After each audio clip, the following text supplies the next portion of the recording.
J'ai peur qu'il ne reste plus de rire pour les parents. J'ai peur de la bombe qui brise les cœurs, un désamant. J'ai peur de la folie des hommes savants. C'est de la folie. Radio Ici et Maintenant 95.2 FM et sur internet ici et maintenant.info. Ce soir avec Jean-Paul Bourg. Bonsoir Jean-Paul. Bonsoir Lisandre. Il faut que je règle de nouveau le micro là. On vient d'entendre un groupe qui s'appelle Blue. C'est un groupe canadien français. On trouve leur disque assez facilement un peu partout. On en reparlera aussi en fin d'émission. Ils vont nous accompagner tout le long quasiment de cette bourlingue, cette épopée canadienne. Ils font aussi bien du rock'n'roll, du rock'n blues, on va dire, que des chansons de tradition sur leurs racines canadiennes. L'Amérique du Nord, les States, USA, ils auraient pu être français. Si l'histoire c'est l'histoire, évidemment. Du jour où des immigrants sont venus des provinces de France et sont installés au Canada, je salue au passage Maurice Bourret, qui est avec lequel je corresponds sur Facebook, qui est canadien-français, qui vit au Canada et qui est ce soir, je pense, à l'écoute. Moi, je fais aussi des recherches sur ma famille aussi. Ces émigrants français qui arrivent et qui s'installent au Canada, Québec, Montréal, mais plus au sud-est du Canada, l'Acadie, c'est le Nouveau Monde. C'est aussi la Nouvelle-France, qu'on appellera la Belle Province. Des familles venues des terroirs de France, des pionniers, des défricheurs, partis de Nantes, de Brest, de La Rochelle, les ports, le grand large, jusqu'en Acadie, au sud-est du Canada, et les territoires inexplorés, une nature immense, sauvage et belle, comme au commencement du monde. Et je suis hanté par cette histoire, parce que j'ai eu des ancêtres là-bas dans le village de la Petite Auvergne, sur les bords du Saint-Laurent, à Beauport aussi, en Acadie. Et j'ai souvent ressenti l'impression physique de ces villages de pionniers, quand j'y pense, que ça me vient à l'esprit, comme s'ils n'avaient pas bougé, qu'ils étaient toujours là, à la lisière des bois, le décor sauvage, ancestral. C'est aussi la guerre contre les Anglais, les manteaux rouges, alliés aux Indiens iroquois. Alors je comprends mieux les passions de mon enfance dans les années 50, les bandes dessinées sacro-saintes comme Black le Rock, Jim Canada, Le Dernier des Mohicans. Même décor, même époque, et les hivers de 56-57 dans les villages d'Auvergne où je jouais au trappeur, dans les hivers de neige en Auvergne. C'est aussi l'histoire d'une fidélité, d'un déchirement. Le groupe Blue, bien sûr, pour l'émotion, pour le souvenir et pour l'histoire.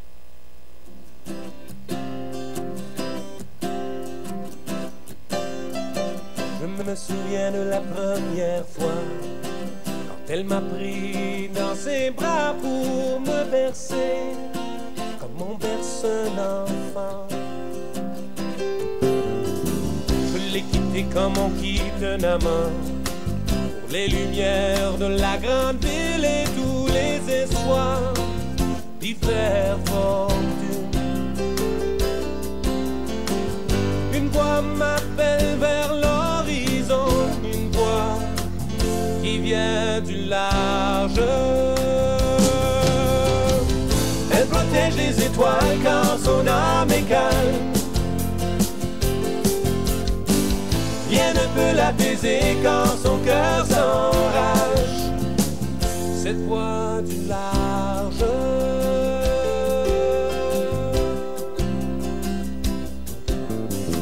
Dans la ville, je me suis perdu. Dans les rues, la vie se passe inaperçue. Ici, on ne dort jamais. S'envoler avec le vent, s'échapper de cette prison et retrouver tous les espaces oubliés. Cette voix me rappelle toujours que je suis tout près du large. Elle protège les étoiles quand son âme est calme. Rien ne peut l'apaiser quand son cœur s'enrage. Cette voix du large.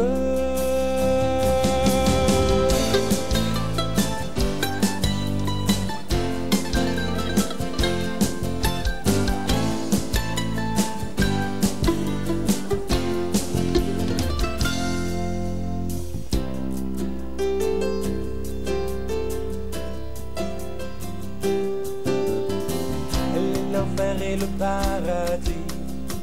Le désir et le désespoir se réunissent et caressent ses rivages. Elle m'accueille parmi sa famille. Dans ce pays qui m'a séduit, cette Acadie m'appelle vers ses rivages. Cette voix remplit tout mon esprit. Je suis un enfant du large. Elle protège les étoiles quand son âme est calme. Rien ne peut l'apaiser quand son cœur s'enrage. La voix du large. Elle protège les étoiles quand son âme est calme. Rien ne peut l'apaiser quand son cœur s'enrage. On appartient au large, tout comme les vagues. Je suis un enfant du large.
Et ils sont venus du Poitou, du pays de Saintonge, du Béarn, de Bretagne, d'Auvergne aussi. Il a traversé 2 mois, 3 mois au moins. Les embruns, les tempêtes, les bateaux qui craquent de la cale au pont. C'est la traversée difficile avec la maladie et les morts en cours de voyage, bien sûr, quand c'est pas les naufrages qui existent aussi.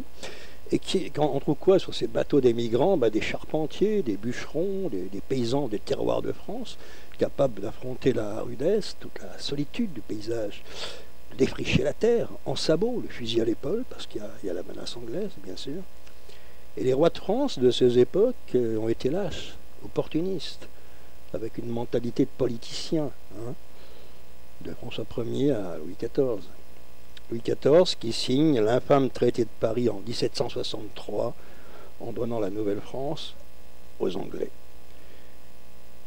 Alors, j'ai fait des recherches perso, j'ai 2 ou 3 noms qui se promènent d'ancêtres. Antoine Bourg, qui vient de Haute-Loire, arrive au Canada en 1680, installé à Beauport, en Acadie, qui s'exile en 1705 à Montréal. Henri Bourg, qui est à Charlesbourg, sur ce petit village qui est dans le Québec, au bord du Saint-Laurent, qui est aujourd'hui un arrondissement de la ville de Québec, est un village avant.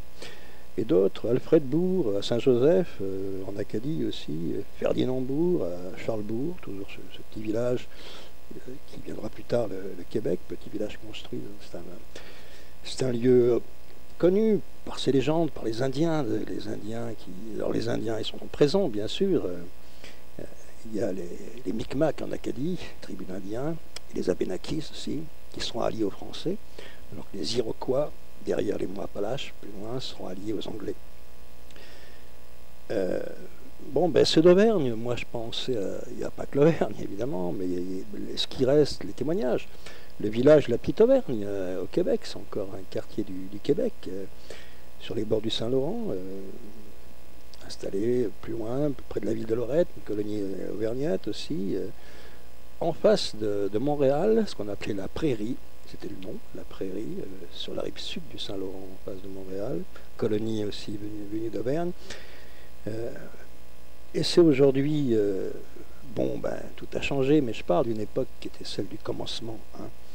Il y a aussi ce canton hein, qu'on appelle l'Auvergne, près du lac Ontario, à la limite des territoires iroquois. Alors les soldats anglais reconnaissables, hein, avec leurs habits rouges, que les Indiens et les colons français appelaient les manteaux rouges. Alors une terre libre, pas d'impôts, de métayage, comme en France, dans les provinces, mais il faut décaillasser les collines, labourer la terre à la pioche et même avec les mains. Des étables, des bergeries, celles qu'on trouvait au même moment, et dans les villages de France, et qu'on a trouvé longtemps encore.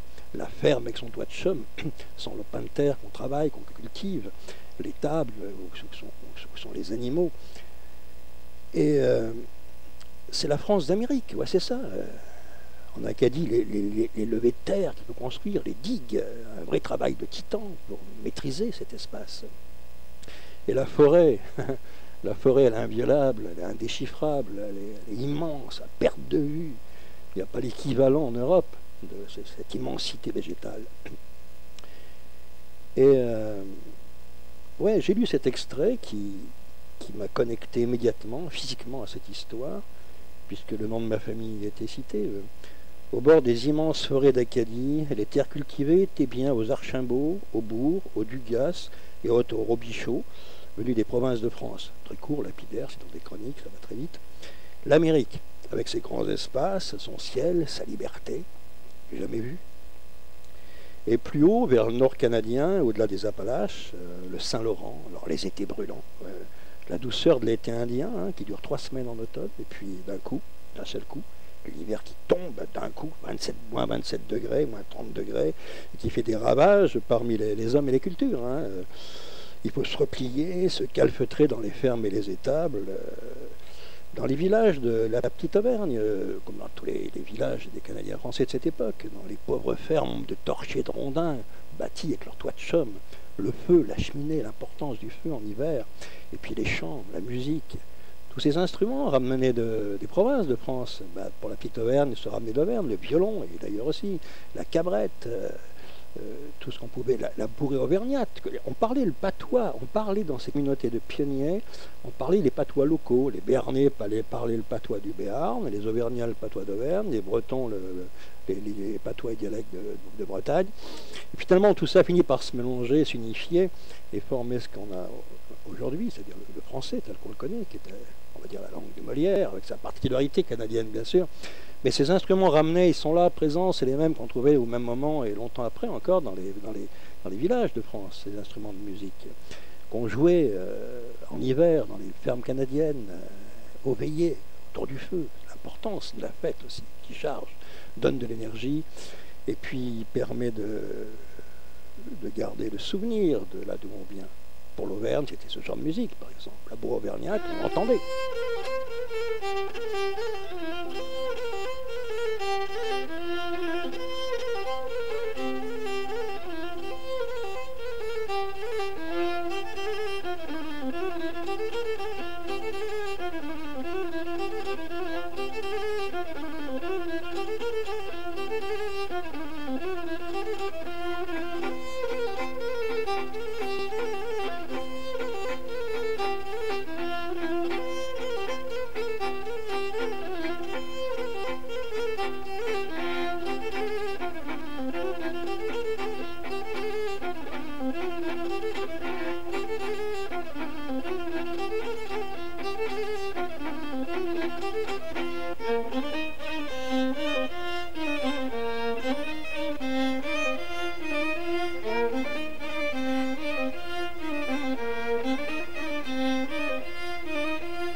À cette époque, les alliés des pionniers, des colons français, ce sont les Hurons, les Indiens, les Abenakis, au sud des Appalaches, les Micmacs en Acadie, dans l'embouchure du Saint-Laurent jusqu'aux forêts acadiennes et au-delà, plus au nord.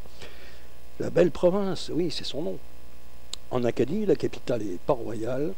Quand les Anglais prendront l'Acadie, elle deviendra Annapolis, référence à la reine Anne, bien sûr, elle met son empreinte sur la ville.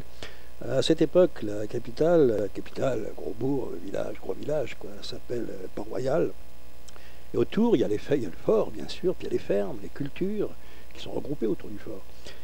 Et puis des noms comme Beaubassin, Louisbourg, la forteresse à l'entrée du Cap Breton, Grand Pré, superbe, Grand Pré, Beau Séjour.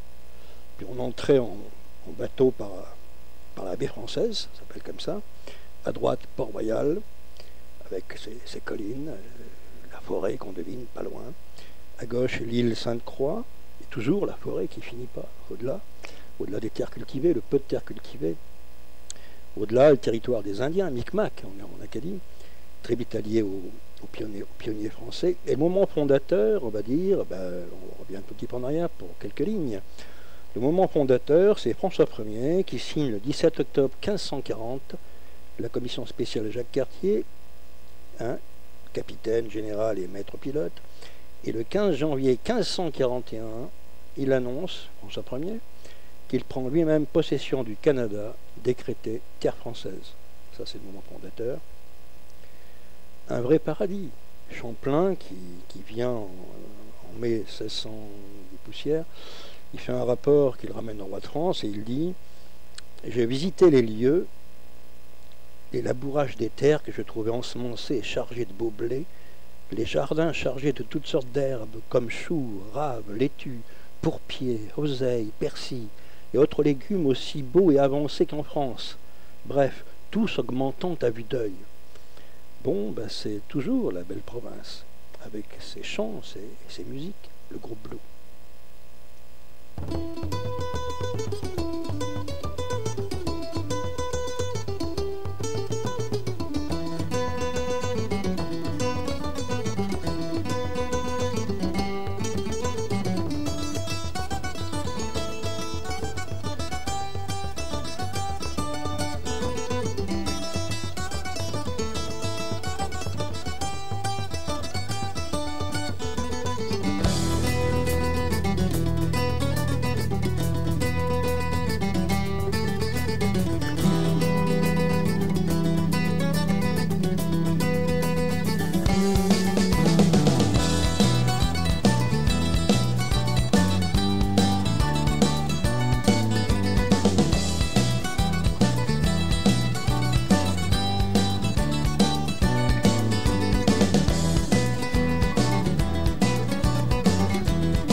pourrait penser à des paysans des provinces de France, installés là avec leurs coutumes, c'est vrai, les mêmes gestes ancestraux de travailler la terre, de protéger aussi le village, bien sûr.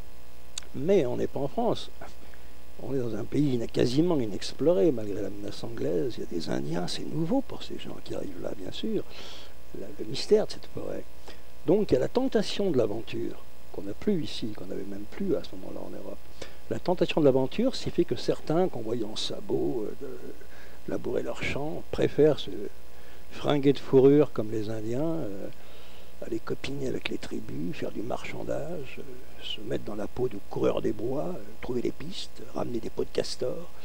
Le commerce des fourrures, et là on est presque dans l'imagerie, le mythe de l'Ouest américain, avec les westerns qu'on voyait dans les années 50, mais de ce côté-là de l'Amérique. Ces coureurs des bois dont certains ont mauvaise réputation, pas tous, mais certains. La traite des fourrures, elle se faisait à l'embouchure du Saint-Maurice, et il y avait le grand marché des pots de castor, où les mecs ramenaient avec leurs canots, leurs pirogues, les fourrures, ou à travers les bois. C'est l'unique richesse du pays à ce moment-là, hein, c'est la chasse. Et tous les ans, on dit que plus de 100 canots de traite, hein, de fourrure, conduits par les Hurons, alliés aux Français, descendent le Saint-Laurent, chargés avec des pots de castor, de loutres, de loups, etc. Le commerce bat son plein, et c'est nouveau pour les gens qui viennent d'arriver dans ce pays, cette façon de vivre le quotidien, de devenir un coureur des bois, par exemple.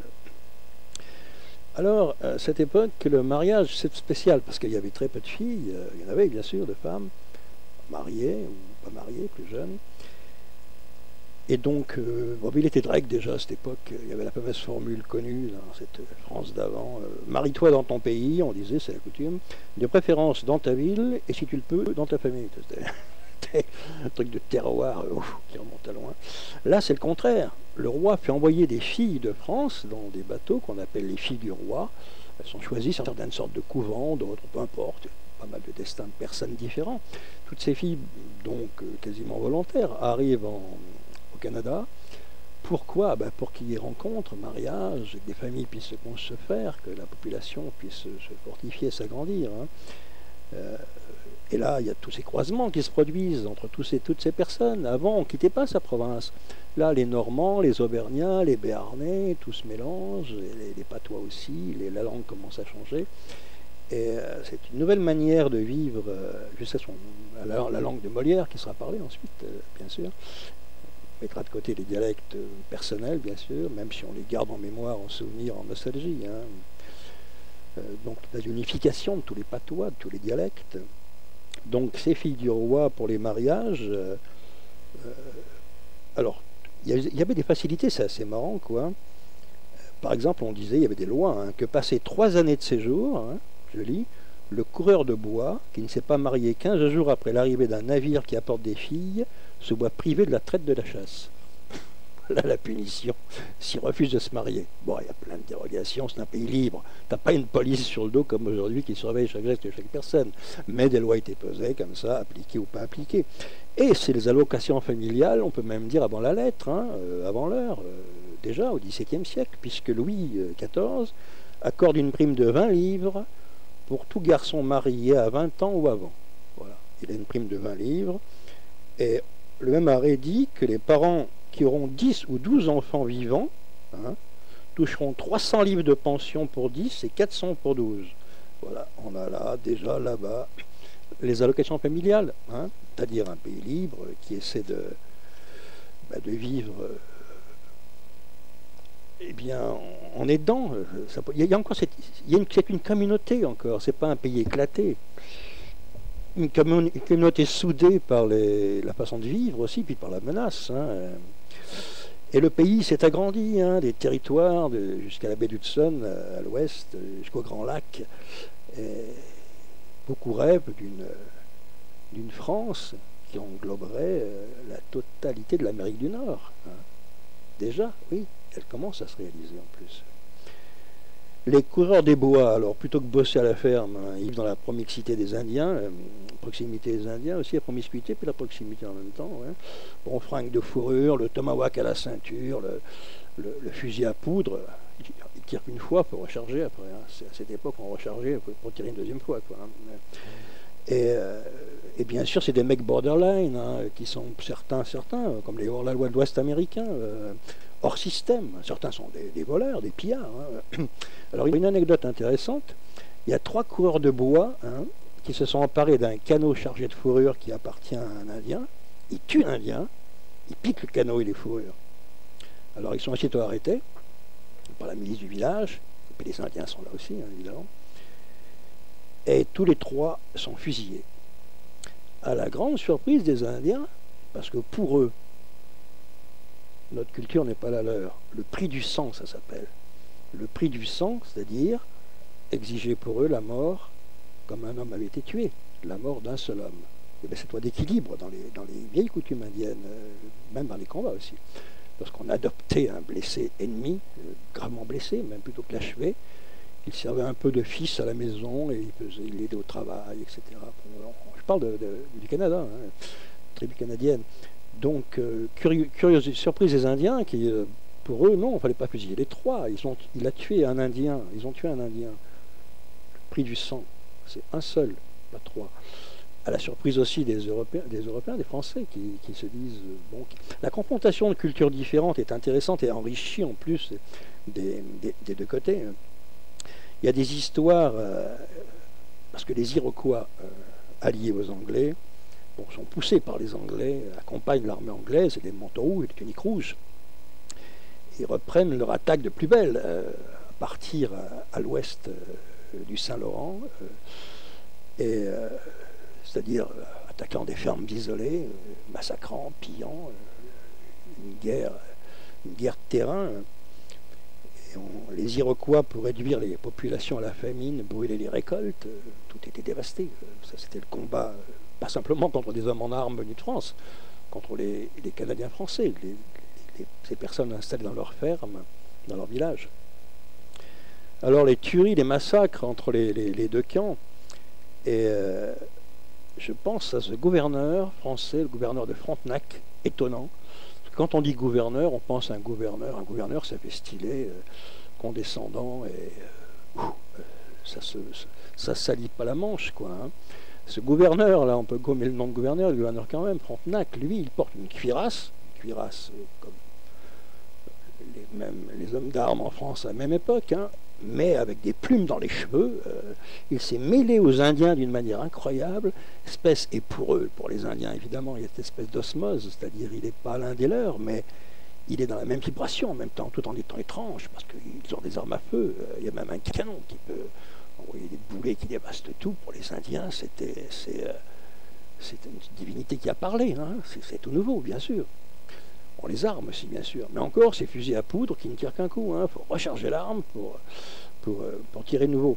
Donc Frontenac leur enseigne, non pas le combat de front comme le font les Anglais, c'est-à-dire les tuniques rouges qui avancent, baïonnettes au canon, les tambours à l'avant, puis les Indiens qui les accompagnent aussi. Alors les Indiens plutôt dans une manière anarchiste et lancés avec violence et énergie contre l'ennemi. Bon, ce sont des stratégies qui sont imposées par les Anglais aussi, bien sûr. Hein, attaque sur les arrières, sur les côtés. Donc l'armée anglaise en rang serré. Et Frontenac enseigne aux peu de soldats français qui sont là et aux colons canadiens français une manière différente de se battre, c'est-à-dire la guérilla. La guérilla, c'est-à-dire on ne se bat plus en rang serré comme en France. Chaque tireur est dissimulé derrière un arbre ou un bosquet.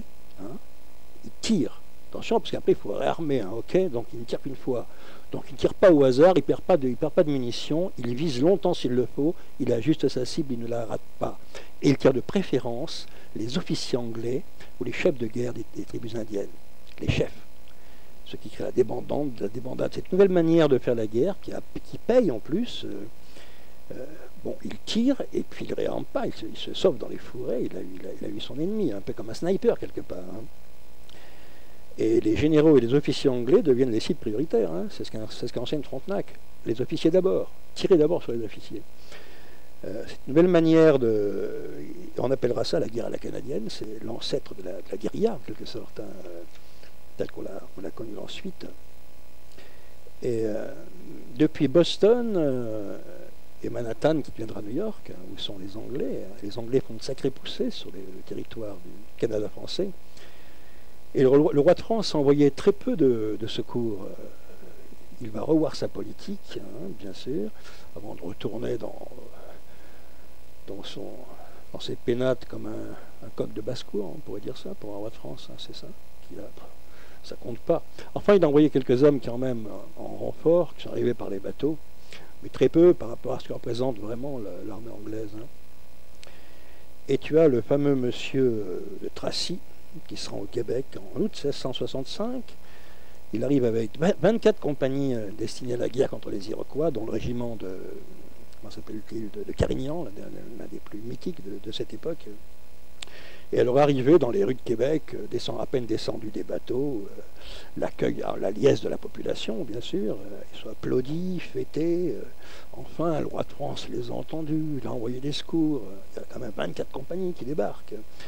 Le régiment de Carignan qui arrive avec les cheveux, les bœufs, les moutons, les victuailles en même temps, de l'armement, bien sûr, des vivres. C'est nouveau. Le marquis de Tracy, qui commande lui-même ses soldats, le marquis de Tracy, qui est à l'avant de ses hommes, et il part à la tête d'une milice qu'il a recrutée sur place. Hein. Il y a à la fois des soldats français, il y a des Indiens Micmac, il y a des Canadiens, des pionniers, des paysans avec le fusil à l'épaule, bon, une milice constituée de villages, des coureurs des bois, un mélange hétéroclite de combattants en quelque sorte, mais conduits en ordre de bataille. Et ils descendent vers le pays des Iroquois. Et on décrit les soldats de M. de Tracy, conduits par un colonel en ordre de bataille, l'armée française, drapeaux claquant au vent, les trompettes, les tambours, les ballons. Pour les Indiens, c'est un spectacle. C'est un déploiement guerrier qu'ils ne connaissent pas, cette façon-là d'être. En même temps, ils sont fascinés. Et puis, bon, c'est vrai qu'il y a quand même une force. Il y a les armes, il y a le feu des armes. Entre l'arc, le tomahawk, la lance, la massue et le fusil à poudre, il y a quand même une différence, c'est sûr, aussi en même temps. Il y a cette magie-là qui est apportée dans la guerre. Et la milice canadienne, elle n'est pas habituée à se rendre au combat de cette manière, qu'on rend serré, tambour et trompette en avant, quoi. Et puis surpris, bien sûr, c'est les Iroquois en face. Là, ils attaquent le pays iroquois. Ce sont les Iroquois qui sont impressionnés devant un tel déploiement qui arrive en rang serré, comme ça, en tambour et trompette. On n'imagine pas d'un seul coup les villages iroquois se jeter en charge. La plupart préfèrent prendre la fuite et on dévaste les villages iroquois. C'est la revanche, on va dire. L'un attaque l'autre, l'autre attaque l'autre, en quelque sorte. Sans aucune pitié, toutes les bourgades des Iroquois sont brûlées, les provisions sont saisies, détruites. Et c'est une marche guerrière vers le sud qui est ininterrompue, l'armée française et ces Canadiens français qui commencent à inquiéter les Anglais de Boston et de Manhattan, de New York, plus bas. Mais monsieur de Tracy est prudent, il préfère arrêter là sa marche. Pourquoi? Parce que l'hiver est tombé. Et l'hiver, on n'imagine pas encore l'armée française et les Canadiens comme ça en déploiement, en opération, des jours et des jours, pénétrant de plus en plus profondément en pays iroquois et en pays anglais, tenu par les Anglais en quelque sorte, se livrant au combat avec la même énergie. L'hiver, c'est imfaisable. C'est une opération suicidaire. Donc l'hiver, tout le monde se replie de nouveau dans les villages et les fermes des pionniers français, bien sûr. Ces fermes, toits de chaume et de branchage, murs de rondins et de pierre, avec le feu central, le feu, la cheminée, bien sûr, comme la même que celle dans des villages de France. Hein. L'hiver canadien, bon, qui n'est jamais vu hein, pour un type qui vient de France, bien sûr. Alors les voilà calfeutrés dans leur ferme, dans leur chaumière. Il y a le feu dans les cheminées, il y a les alcools forts, et puis il y a les chansons, évidemment. Le groupe Blue, bah, ils auraient pu être là, hein, à ce moment-là. Ils ne dénotent pas, hein. Ils auraient pu y être, ouais.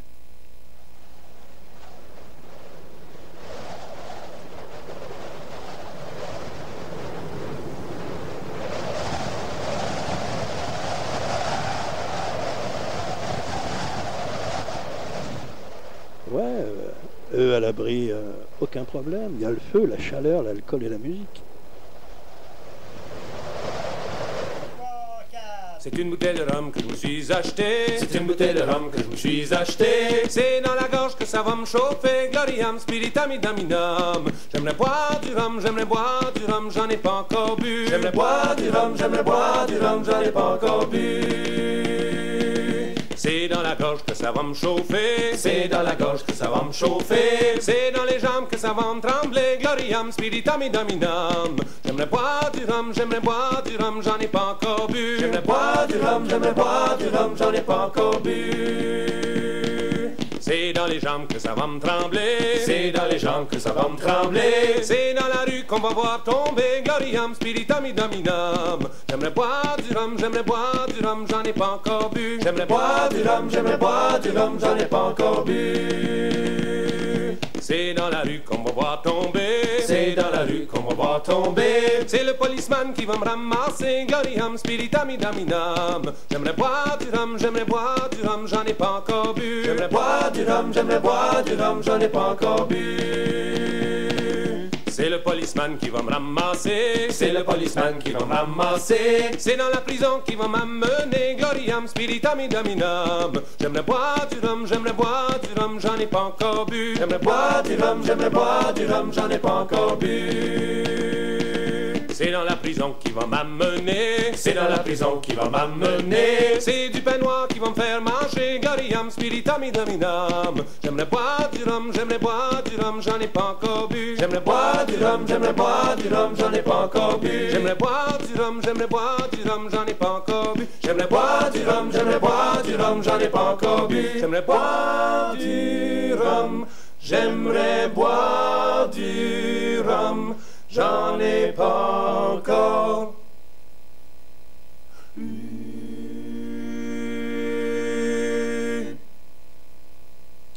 Ouais, et là, il serait bon de rappeler quand même un truc, c'est que Benjamin Franklin, le père de l'humanisme et des droits de l'homme, qui à cette époque était du côté anglais, donc, Benjamin Franklin, quand les Anglais, et ça c'est au Québec, ont décidé l'invasion, ils ont décidé l'invasion du Canada, et la tension monte au fil des semaines, bien sûr. Et Benjamin Franklin, quelques années après, sera fêté à Paris comme une divinité des droits de l'hommiste. Benjamin Franklin dit « Point de repos à espérer tant que les Français seront maîtres du Canada ». Il dit aussi « Vous savez que tous nos soldats détestent les Acadiens et que s'ils peuvent les tuer, ils les tueront. » Et dans ces territoires anglais que les Anglais ont appelés la Nouvelle-Écosse, ils ont copié, il y a la Nouvelle-France, la Nouvelle-Écosse, ouais. Il balance un truc, parce que le but, le plan, c'est de chasser tous les Acadiens, d'Acadie, bien sûr, et d'y installer des immigrants anglais qui attendent les terres qui leur sont promises, c'est ça, ils vont s'installer là, c'est ça, bien sûr. Ouais. L'installation des protestants venus d'Europe, qu'on appelait les puritains à l'époque. Les Anglais de cette époque combattaient les Canadiens français, on les appelait les puritains. C'est le mot qui était donné à l'époque. Et cette déclaration de Benjamin Franklin, pour un mec qui a inspiré la déclaration des droits de l'homme, on en a fait quand même un héros en disant voilà quoi, qu'il faut tuer les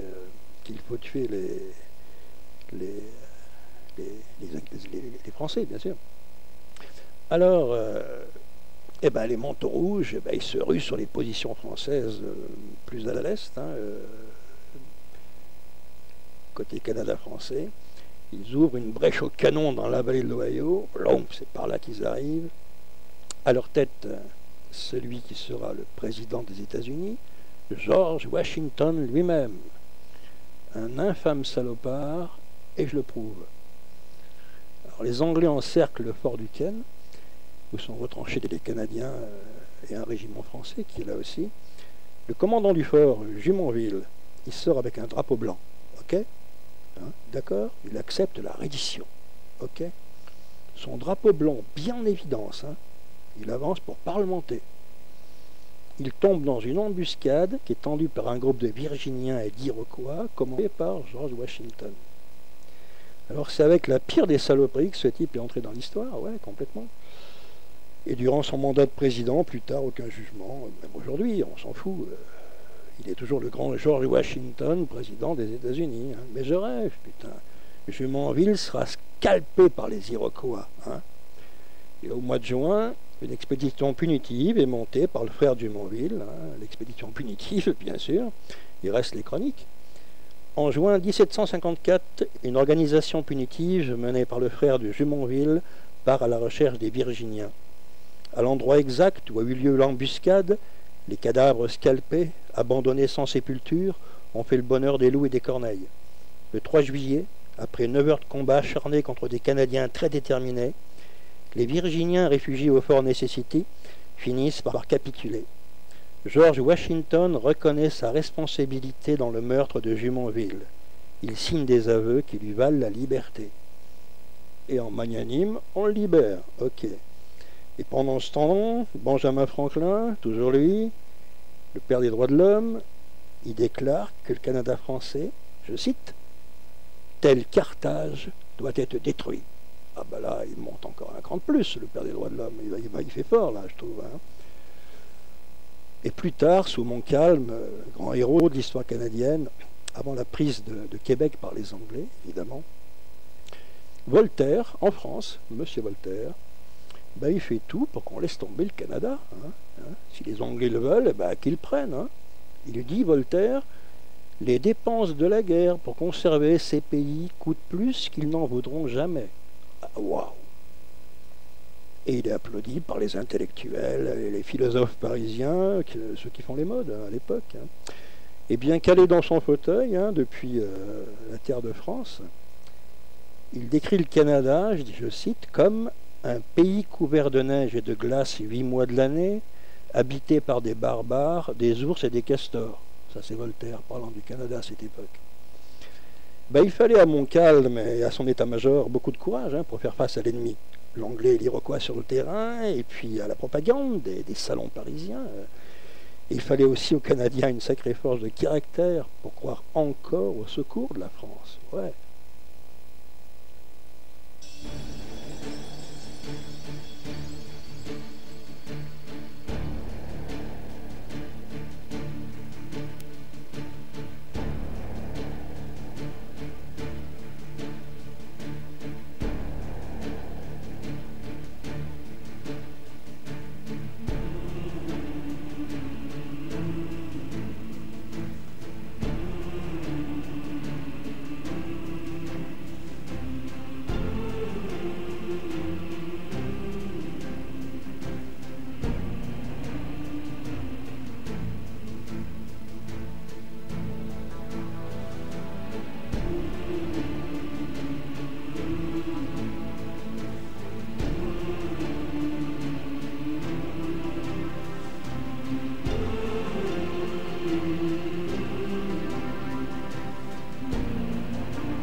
Dans le camp, les camps indiens des Micmacs ou des Abénakis alliés aux Français, donc les coureurs des bois, tous les commerçants de tout genre, viennent faire des affaires, du marchandage. Et puis il y a ces veillées étranges avant de partir au combat contre les manteaux rouges. où des Canadiens français, le gouverneur de Frontenac sont là, cette nuit-là, dans le village, et les Indiens se préparent à leur manière à la guerre. L'atmosphère étrange du village, avec ses feux dans la nuit, ses chamans, les guerriers avec leur peinture de guerre. Et le gouverneur de Frontenac, assis autour du feu dans une zone d'ombre, avec sa cuirasse et ses plumes chamaniques comme ça, plantées dans la cuirasse de fer, un homme étrange, gouverneur de la province canadienne française. Donc, s'éveiller le soir et la découverte pour les Canadiens français qui avaient leur chant pour partir au combat, leur chant de tradition. Les Indiens, c'est pas la même chose, et on sent derrière ces chants à la fois pas seulement la détermination dans un combat qui peut mener à la victoire, l'acharnement, le jusqu'au-boutisme, la fureur sacrée, liée à des espèces de présences magiques, chamaniques, comme ça, dans la nuit, qui les chargent, et en font presque des guerriers surnaturels pour l'ennemi qui est en face. Hein. Même s'ils n'ont pas une force de feu, ils ne manient pas des canons, non, c'est le tomahawk, le fusil à poudre quand ils en ont un, la lance, ou même la massue pour écraser la tête de l'ennemi, quoi. Ou le poignard de chasse. Ces combattants, ceux-là, c'est même pas le mot, c'est des quoi, ils viennent. Eux, ils sont avec leur Dieu, ils sont chargés par une magie. Et pour les Canadiens français, c'est une grande aide dans les combats. Le soir, dans un bivouac Micmac, avec Frontenac, un veillée rituelle, avant d'aller affronter les manteaux rouges.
Et les Anglais comprennent très vite le danger de cette préparation des Canadiens français, des Indiens, les Benakis et les Micmacs, et les Hurons aussi.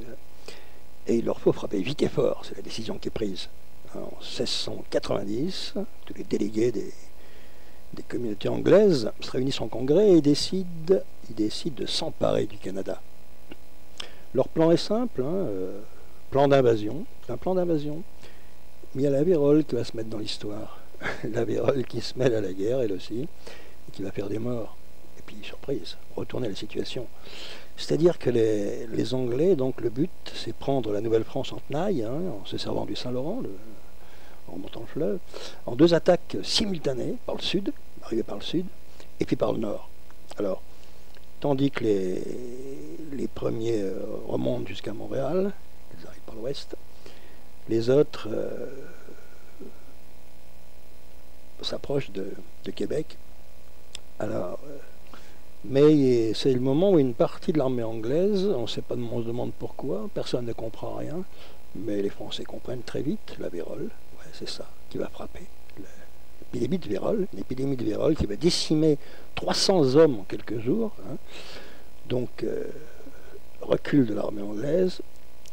Et pour les Indiens Iroquois alliés aux Anglais, c'est une réponse magique d'un grand esprit. Ils quittent les Anglais et ils retournent dans leur tribu. La vérole, ils ne connaissent pas. Il s'est passé autre chose pour eux, bien sûr. Et les Iroquois retournent dans leur village Et puis la mission militaire anglaise, ça se solde par un échec, grâce à la vérole qui a frappé, qui a aidé les combattants canadiens. L'histoire est parfois étrange. Mais la reine Anne d'Angleterre est toujours décidée, acharnée à prendre l'Acadie, déjà, avant de monter plus au nord, sur le Québec, à prendre l'Acadie, et à ce moment-là, les portes du Canada lui sont ouvertes. Et elle envoie à Boston, donc les colonies anglaises, Boston, 51 navires qui arrivent d'Angleterre, avec le général Nicholson, avec pour but de s'emparer de Port-Royal, le gros village, capitale de l'Acadie. Et le 6 octobre 1710, date à retenir, elle est très importante pour les Acadiens. C'est une date historique, plus qu'historique. Le 6 octobre 1710, l'ennemi, les Anglais débarquent devant le fort, Port-Royal, en Acadie. Mais le roi de France a refusé de nouveaux renforts. Les Français sont 300. 300. Le nombre est incroyable. Bien sûr, il y a le gouverneur Frontenac qui est là aussi avec ses Indiens, qui repoussera plusieurs attaques anglaises. Un dingue, un beignet avec sa cuirasse emblématique. Il y a des étrangetés comme ça. Et le Frontenac arrivera avec ses Indiens, c'est un homme de guerre français, qui a fait des guerres en France, qui est à la tête d'une tribu de Micmac, d'Indiens peinture de guerre, avec ses fringues étranges, lui, en première ligne tout de suite, et dans une guerre de guérilla, pas une guerre comme il l'a prise en France. Il est devenu autre chose, quelqu'un d'autre, tout en étant gouverneur. Et Frontenac arrivera à repousser, ils sont 300, à repousser pendant un long moment les vagues d'attaques anglaises et iroquoises. Un exploit, si bien que Louis XIV, quand il saura cet exploit, fera frapper une médaille commémorative pour célébrer cette victoire qui ne durera pas longtemps, ce moment de victoire de Frontenac. Et Frontenac, quand il voit qu'il arrive à repousser l'attaque anglaise et iroquoise, aidé en cela par les Abénakis, par les Micmacs, par les tas de tribus indiennes, et puis d'autres renforts qui arrivent, d'autres régions, se dit, poussons plus loin, continuons, ils seront incroyables. C'est pour ça que Louis XIV fera cette médaille commémorative pour de Frontenac, parce qu'avec très peu d'hommes, comparativement, il arrive à repousser, mais loin, loin, et en entrée, à pousser en territoire anglais, en brûlant, en dévastant sur son passage, avec des Indiens, mais habités par la folie de la guerre, et des hommes et des femmes qui défendent aussi leur liberté, leur village. Tout ça se mélange, tout ça est là. Il demande à Louis XIV s'il peut poursuivre plus loin. Lui, ce qu'il vise, c'est Boston, c'est Manhattan, New York. Déjà, les corsaires français, parce que les Français ont des bateaux, il y a des corsaires français qui combattent contre les corsaires anglais au large de l'Acadie et du Canada. Déjà, les corsaires français ont menacé dangereusement New York, Manhattan, quasiment au risque de prendre la ville. Alors imaginons une armada de corsaires français attaquant New York, et puis de Frontenac arrivant avec ses hommes et menaçant la ville. Et bien, Louis XIV lui dira de ne pas aller plus loin. On agit encore en politicien, c'est étonnant, et de rester sur une défensive solide, mais de rien faire d'autre, là où il est. Ok, on aurait peut-être pu prendre là la partie anglaise, c'est peut-être ce moment-là où l'histoire aurait pu pivoter quelque part. Mais bon, il n'y a pas assez de secours qui arrivaient de France. Il y a ce moment aussi, ce grand moment d'histoire, cette bataille de Bloody Creek, où la milice canadienne française, avec les gens du village, avec les Abénakis et les Micmacs, près du petit village de Paradis, tendent un guet-apens à l'armée anglaise près d'une rivière, et la victoire est totale, quoi. Bloody Creek, ça restera le nom emblématique de ce lieu, mais le groupe Blue, évidemment, ne pouvait pas manquer ce moment d'histoire.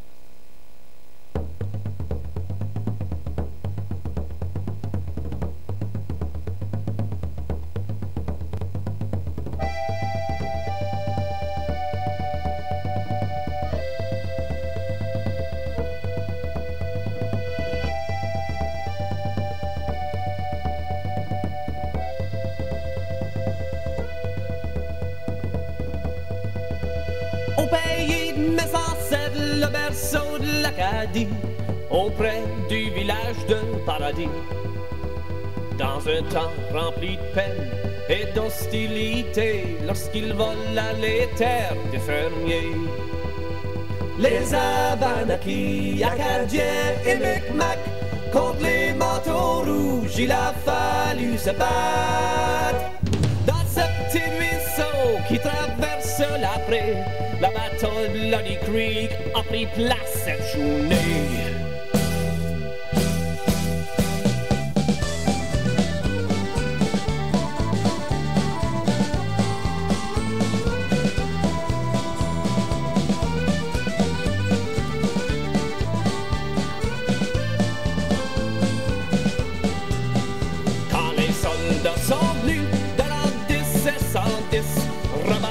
Sur les rives de l'Annapolis, leur fond des billots, du bois à chauffer, mais le terrain est nu et inondé.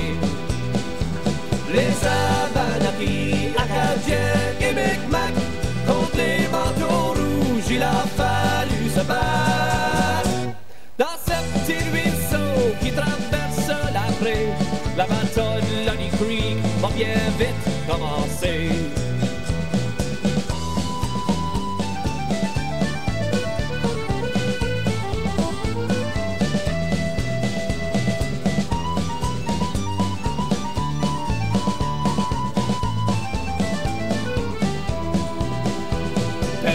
S'aperçoit l'étape de la marée. Pendant 12 heures ils sont échoués sur un banc de sable au milieu de la rivière. C'est le mat, le début de leur grande misère. Les Abenakis, Acadiens et Micmacs, contre les manteaux rouges, il a fallu se battre. Dans leurs embuscades, ils se sont bien cachés. Attendent la petite flotte, ils vont attaquer.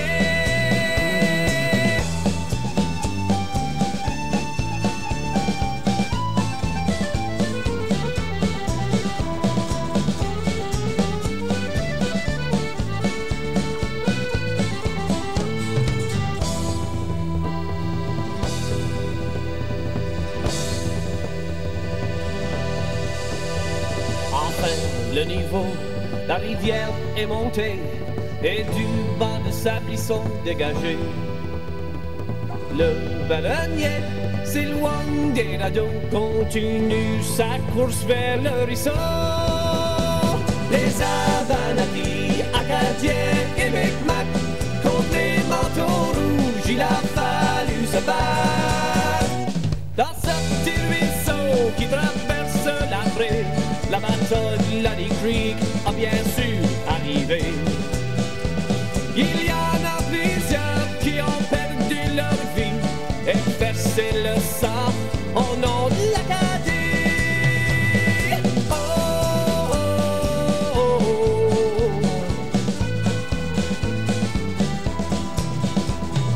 Oh, oh, oh, oh.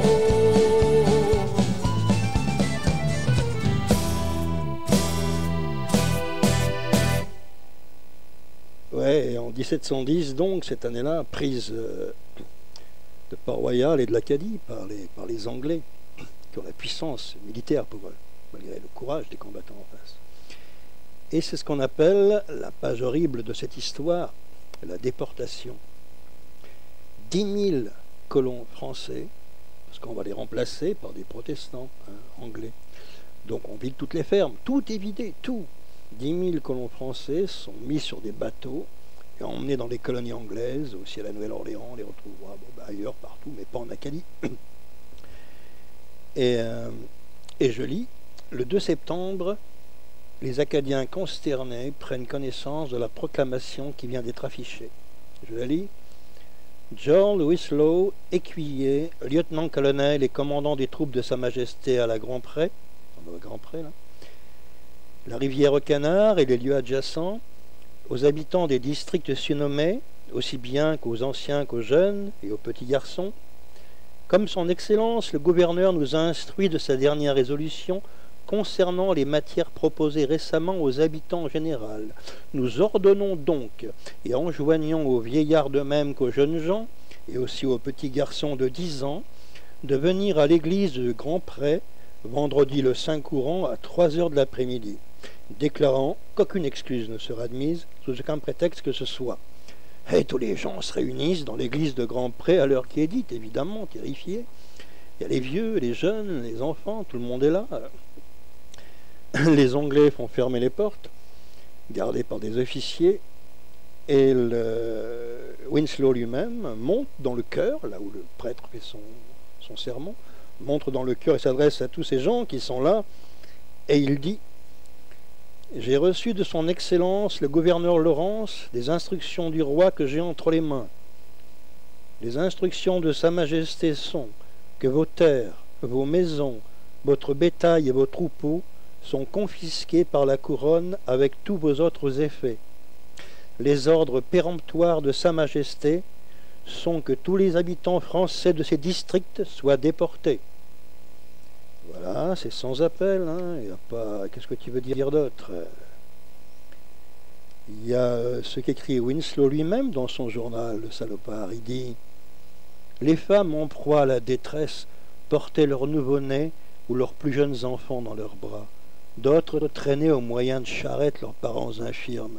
C'est lui-même qui décrit comment il embarque ces gens dans les bateaux. Obligé d'avancer et de monter sur le bateau. Ouais, déportés chez les Anglais à l'autre bout, hors de chez eux. Et depuis les bateaux où on les entasse comme du vulgaire bétail, ils sont parqués là. Les Acadiens, eh ben, ils peuvent voir sur le rivage les flammes qui dévorent leurs granges, leurs étables, leurs maisons, les villages qui brûlent. Et un historien dira, Eugène Guérin, l'Acadie n'était plus qu'un désert. Les colons anglais pouvaient venir en prendre possession dans la paix du Seigneur. Phrase ironique et juste. Et cette déportation horrible de ce moment de l'histoire, en 1710, en Acadie, a laissé un nom dans l'histoire. On l'appelle, c'est le mot historique qui est resté, le grand dérangement. Voilà. Excusez-nous de vous avoir dérangé, c'est un peu ça. Heureusement que certains se souviennent encore. Le groupe Blue, toujours.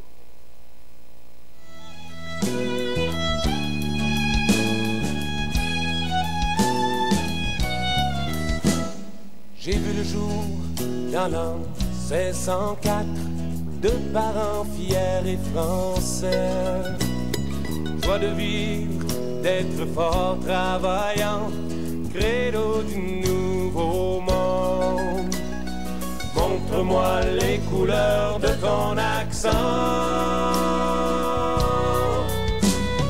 Je suis l'écho de mon ancêtre, né de la mer et du vent.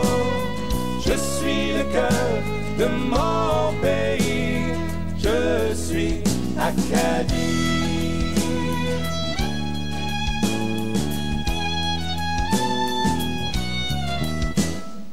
Ils ont volé ma terre, ma patrie, brisé famille et amant. Malgré la peine, je suis encore présent, me revoilà au berceau. Amis et cousins, Acadiens, fêtons. Je suis l'écho de mon ancêtre, né de la mer et du vent. Je suis le cœur de mon pays, je suis Acadie.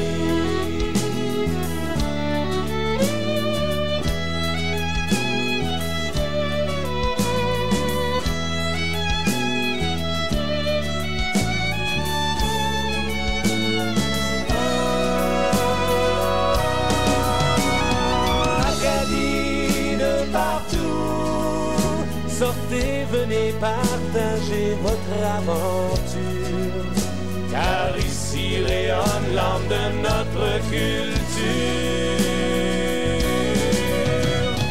Je suis l'écho de mon ancêtre, né de la mer et du vent.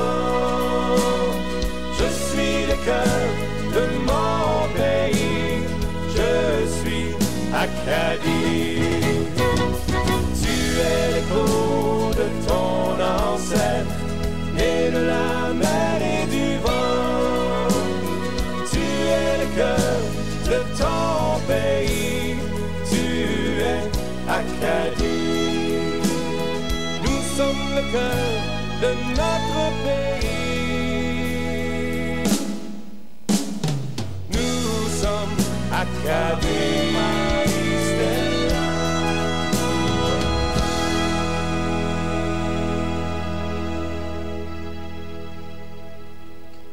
Ouais, et après l'Acadie, évidemment, prise de Québec. Le 2 juillet, les Anglais débarquent devant Québec.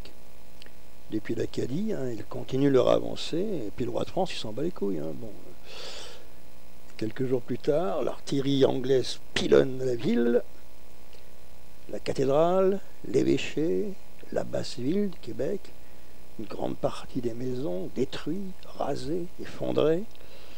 Du 13 juillet au 5 août, chronique, 19 000 boulets transformeront la ville en un vaste champ de ruines. Et sur la côte, les soldats pillent les maisons, incendient les récoltes, abattent les arbres fruitiers, pour que rien de vivant ne reste qui puisse nourrir cette population. Et pour pousser aussi les Français à la famine, à la capitulation. 6 000 Canadiens au maximum, plus de 60 000 Anglais. Et la ville basse de Québec, un amas de ruines fumantes. Et les habitants cherchent refuge dans les caves et essaient d'échapper à la fureur des envahisseurs. Certains abandonnent leur maison et vont se planquer loin dans la forêt, rejoindre des tribus indiennes, plus à l'intérieur de la forêt. Mais c'est sans appel, sans retour. Et la ville, pourtant, tient bon encore, ouais. Et le 8 septembre, la capitulation est signée. Et la France, signera le 10 février 1763, c'est pas dans les manuels d'histoire, on aurait pu le mettre, l'horrible traité de Paris. Le traité de Paris qui cède à l'Angleterre le Canada avec toutes ses dépendances, ainsi que plusieurs îles des Antilles, pas mal d'espace sur la côte est de ce qui est aujourd'hui les États-Unis. Et puis elle renonce surtout à toute prétention sur l'Acadie et sur ce qu'ils appellent maintenant la Nouvelle-Écosse. On va faire sérieux et je vais vous citer un historien qui dit, Maurice Séguin, les défaites de Napoléon ne sont rien en comparaison. C'est pour la civilisation française la perte de la région la plus riche du monde, les Grands Lacs et la vallée du Saint-Laurent, c'est-à-dire l'axe Chicago-Détroit-Montréal. De fait, c'est la fin de l'hégémonie de la France au profit de l'Angleterre. C'est même plus que le triomphe de l'Angleterre ou de l'Empire britannique, c'est celui du monde anglo-saxon. Vision juste de cet historien. Ouais, mais rien ne disparaît jamais. On peut entendre comme un écho ceux qui ont souffert, qui sont morts pour défendre leur terre, la Nouvelle-France, le groupe Blue.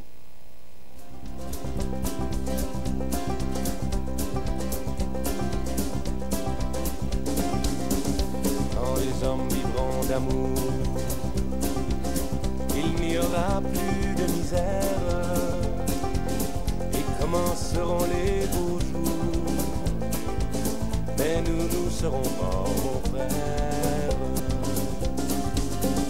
Quand les hommes vivront d'amour,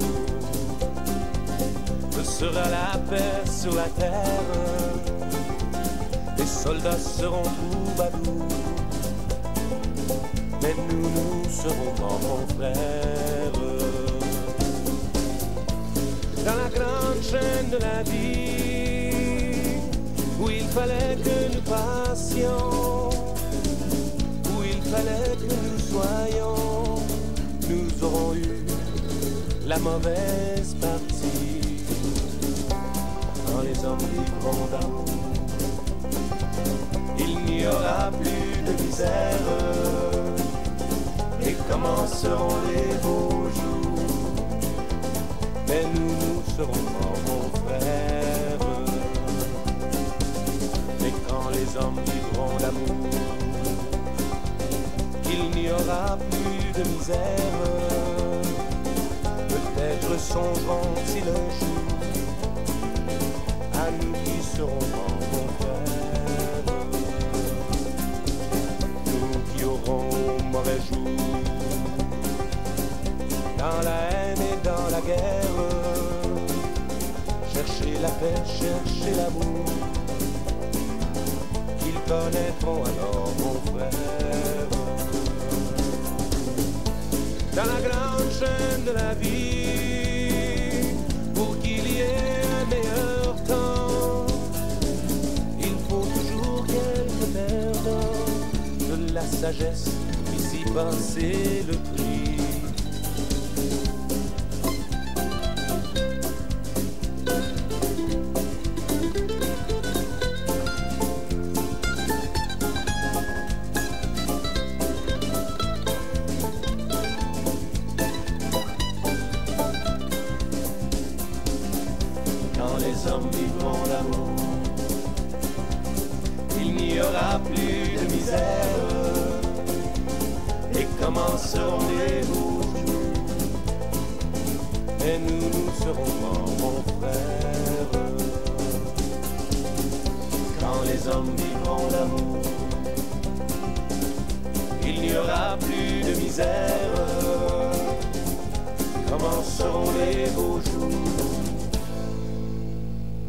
Mais nous serons morts, mon frère.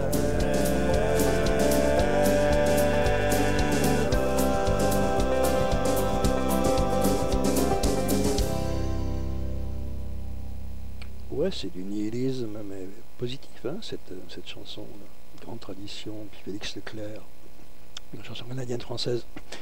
Et je pense à un truc, parce que j'ai fait un rêve... qui est qu'un rêve, c'est pas dans les chroniques, ni dans les livres d'histoire, hein, parce qu'il existe près du petit village de Lorette, où était la colonie auvergnate, de vieilles légendes indiennes qui parlent, c'est des Hurons qui parlent d'un arbre à vision. Il y a un conte là-dessus, les vieux contes canadiens, d'un arbre à vision qui est là, au bord du Saint-Laurent. Et j'ai pensé dans ce petit village, la petite Auvergne, à un ancêtre, peut-être, marié à une métisse indienne, ça se faisait beaucoup à l'époque, qui viendrait rêver sous cet arbre à vision, et qui pourrait communiquer à travers l'espace et le temps. En gros, en quelque sorte, mon rêve, c'était qu'elle m'appelait. Elle m'appelait, et je ne pouvais rien pour elle. La distance, la forme bizarre du temps, quoi. Et c'est un rêve qui m'a hanté, qui revient, hein, que je perds pas. C'est moi le lâche qui répond pas. Mais comment je peux pas revenir en... Si, peut-être, la clé, laquelle. C'est pour ça que le Canada, je suis relié à cette histoire de manière différente. Et même dans cette histoire visionnaire, mais qui est qu'un rêve, mais auquel je pense comme à une réalité, c'est ça que je veux dire. Mais si je retournais là-bas, sur les lieux, sur place, c'est pas ce dont on a parlé ce soir qu'on va voir. On va voir le Canada français qui a bien changé, hein. Il est là avec sa pollution, ses grands buildings lui aussi, hein. Ouais, mais il y en a qui se souviennent. Ça, c'est important.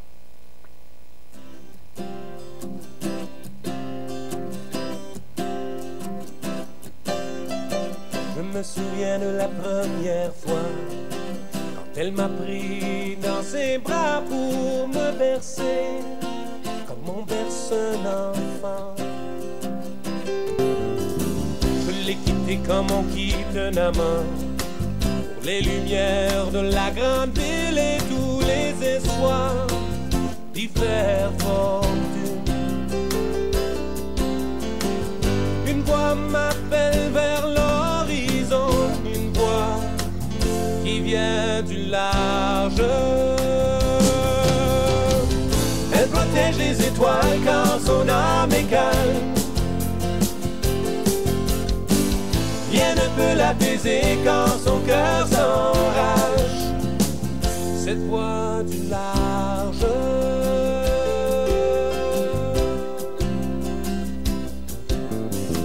Dans la ville, je me suis perdu. Dans les rues, la vie se passe inaperçue. Ici, on ne dort jamais. S'envoler avec le vent, s'échapper de cette prison et retrouver tous les espaces oubliés Cette voix me rappelle toujours que je suis tout près du large. Elle protège les étoiles quand son âme est calme. Rien ne peut l'apaiser quand son cœur s'enrage. Cette voix du large.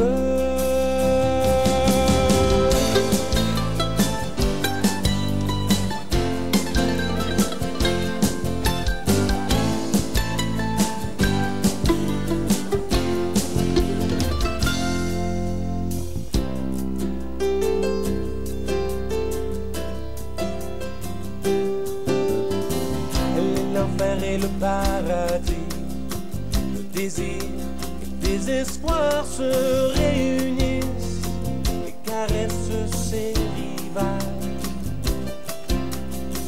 Elle m'accueille parmi sa famille.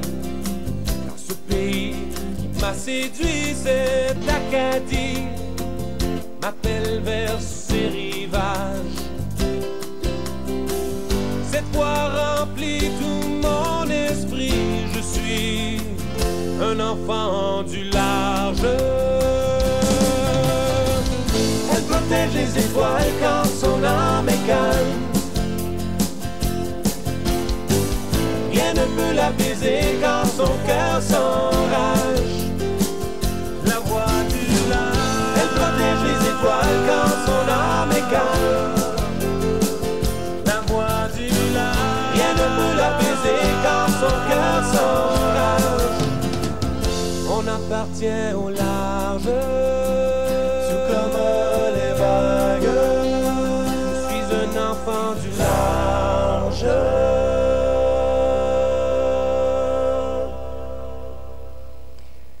Et il y a la magie des grands espaces, les mystères, le miracle, les rencontres étonnantes, la surprise.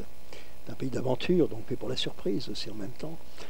Et les vieilles légendes qu'on raconte, qu'on a ramenées des provinces de France, qui sont aussi mêlées à des légendes indiennes locales, une tradition qui se met en place, celle du Canada français, et à travers ces vieilles chansons qu'on chantait dans ces chaumières de ces temps-là, c'est les chansons qu'on chantait dans les provinces de France, les chansons populaires de cette France d'avant. Mais il y a aussi cette... Tu es dans un lieu quand la forêt est pas très loin, tu as la ligne noire des arbres juste derrière la chaumière. Les soirs, quand le soir tombe, que la menace est présente et que la beauté du paysage est saisissante en même temps, ces deux rencontres étonnantes entre la peur peut-être, et puis naissent des légendes, des histoires, s'affine une sensibilité. C'est les histoires qu'on raconte le soir aux veillées dans les chaumières du Canada. J'imagine très bien le groupe que je passe ce soir et qui est superbe, le groupe Blue, présent à l'une de ces veillées, racontant une histoire, pendant que le vent souffle sur le grand territoire, à travers loin dans la forêt. La parole va loin.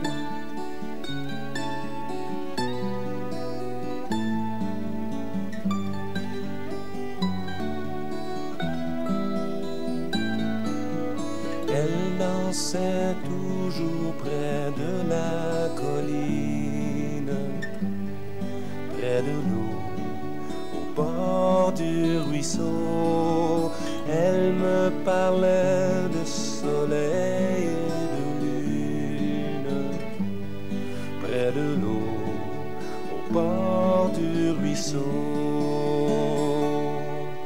Il venait de l'autre côté de la colline, près de l'eau, au bord du ruisseau. Il désirait la belle aux yeux sublimes, près de l'eau, au bord du ruisseau.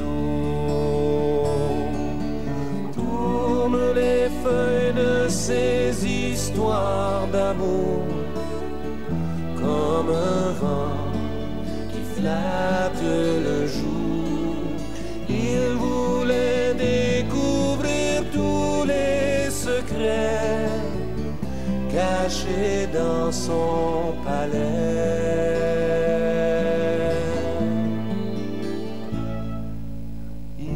l'amena très loin de sa colline, loin de l'eau, loin du ruisseau. Il l'enferma dans une petite cabine, loin de l'eau, loin du ruisseau. Depuis, elle cherche un coin de sa colline, près de l'eau, au bord du ruisseau. Elle ne parle plus de soleil ni de lune, loin de l'eau, loin du ruisseau. Tourne les feuilles de ces histoires d'amour comme un vent qui viole le jour. Elle ne voulait plus savoir ses secrets cachés dans son palais.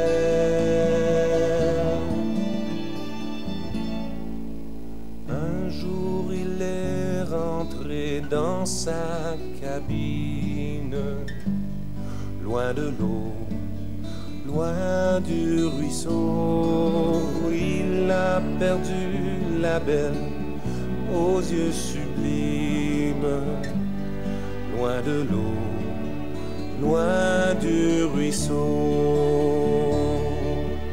Quand je me promène tout près de sa colline, près de l'eau, au bord du ruisseau, je l'entends parler de soleil, de lune, par le vent, au bord du ruisseau.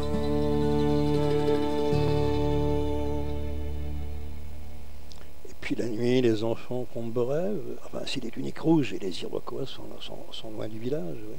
Je pense à donc ce groupe Blue dont j'ai passé plusieurs chansons ce soir, qui est un groupe canadien-français qui défend les racines, bien sûr, de l'Acadie, à garder une mémoire dans ce qu'il chante, mais aussi est relié à toute une rythmique rock'n'roll, rock'n'blues, mêlée à la tradition aussi, à la particularité de ce qu'ils font.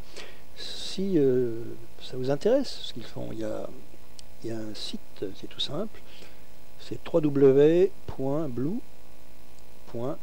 Canada, C-A-K, www.blue.k, ou bien sur MySpace Music, vous pouvez les trouver aussi, B-L-O-U, Blue, en cherchant leur nom. Il y a les albums aussi, j'imagine, en Fnac, Virgin.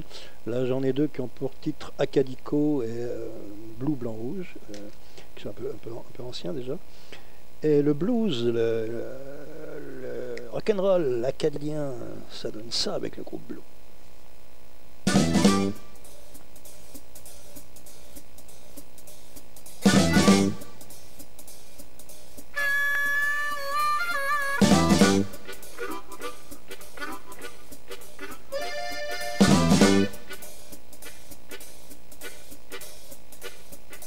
Deuxième soirée, vous en parlez, tout le croix-bain, il faut y aller.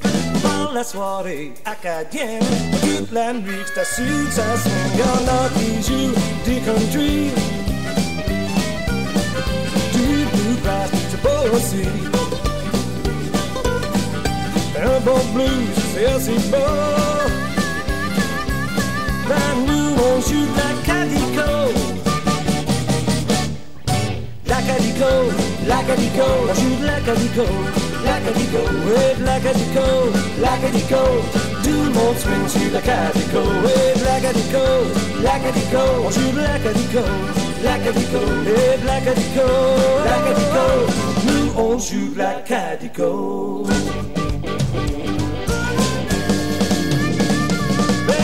Acadien et Zydeco, club de jazz et de rock and roll. Winston à Rustico, Caps and John de Pepnico, et non qui joue du country. Du bluegrass c'est beau aussi. Un bon blues c'est aussi beau. Mais nous on joue de l'Acadico. Lacadico, on joue de l'acadico, l'acadico, ouais, de l'acadico, l'acadico, tout le monde swing sur l'acadico, ouais, de l'acadico, l'acadico, on joue de l'acadico, l'acadico, ouais, de l'acadico, l'acadico, nous on joue de l'acadico.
Lacadico, tout le monde swing sur l'acadico, ouais, de l'acadico, l'acadico, on joue de l'acadico, l'acadico, ouais, de l'acadico, l'acadico, nous on joue de l'acadico, ouais, de l'acadico, l'acadico, on joue de l'acadico, l'acadico, ouais, de l'acadico, l'acadico, tout le monde swing sur l'acadico, ouais, de l'acadico, l'acadico, on joue de l'acadico, l'acadico, ouais, de l'acadico, l'acadico, nous on joue de l'acadico.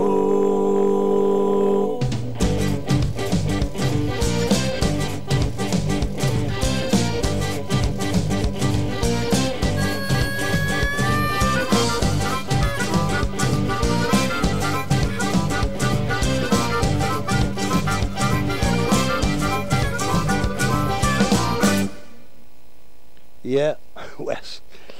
Rock'n'roll, yeah. Et ça vient d'Acadie, ouais. Le groupe Blue. C'est facile à trouver, je pense. Je pense, moi, avant le rock'n'roll, il y avait les villages, ces villages dans les provinces, comme ça, dans les années 50 et avant. Les mêmes, ils avaient très peu bougé, hein, avec leurs toits de chaume, puis les toits de Loz, après en Auvergne, puis dans d'autres provinces de France. Les mêmes au Canada, puisqu'ils étaient exportés à cette époque, le même modèle de vie, bien sûr. Je pense à ces villages morts, désertés. J'ai une grande tendresse, moi, pour ces villages dont tout le monde se fout. Il y a une belle chanson d'Isabelle Aubray, justement, où elle parle de la province, une province perdue, qui pourrait être la belle province dont on parlait aussi la même au Canada français de cette époque. C'est-à-dire, quand elle voit de ces fermes abandonnées, ces villages vides, les volets, elle dit, fermés par une croix de Saint-Jean. La croix de Saint-Jean, c'est le X. C'est le barre de bois en X, pas, qui clôt les volets comme ça. Et les souvenirs, avant le repas, tu as ton couteau personnel à table, le chef de famille ouvre le couteau, et c'est le signal qu'on peut commencer à manger. Et quand il referme son couteau, c'est le signal que le repas est fini. Très monastique comme système, tradition qui existait dans ces vieux villages. Les patois disparus et les travaux ancestraux, bien sûr. À la fois un parfum comme ça d'avant, ouais. D'avant et souvenir aussi de la belle province, c'est la même.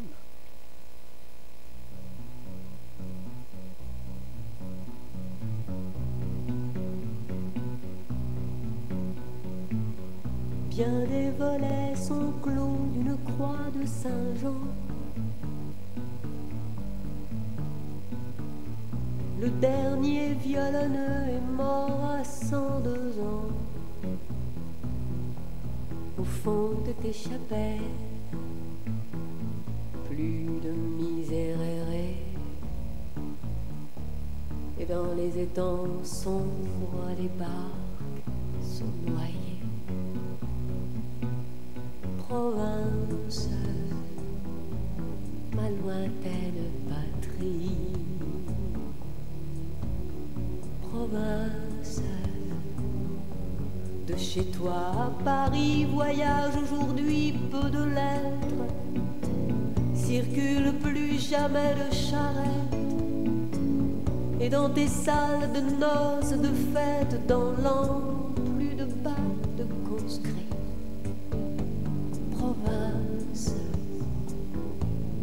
lointaine patrie. Province. Chaque chef de famille le soir en bout de table avait autant d'allure que tout bourgeois notable. L'ouverture du couteau, la soupe partagée, fermeture du couteau, le ciel remercié. Province,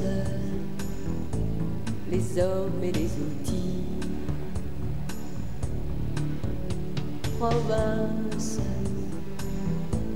un accent par lieu dit, plus la mémoire des vignerons et celle des artisans maçons, la marque aux chaînes des bûcherons, les charpentiers, leurs apprentis. Province, province, province, ma lointaine patrie. On va souffrir les champs, les vents et la pluie forte. On va pleurer les pois, les doigts, les blés, les orges. On va rêver les pommes, les mûres et les noisettes. Sans légende, sans royaume, dans les villes où nous sommes, nous tomberons comme des hêtres, brûlés de foudre et de tempête, sans nos racines déployées. France, France, France, ton histoire ici la vielle qui s'éraille, là-bas plus de tambourinaire, l'accordéon des épousailles laisse au silence tout le pays. Province, province, les hommes et les outils, les parler, les lieux dits, les bois et les prairies. Province, ma lointaine patrie. Province, ma lointaine patrie. Province.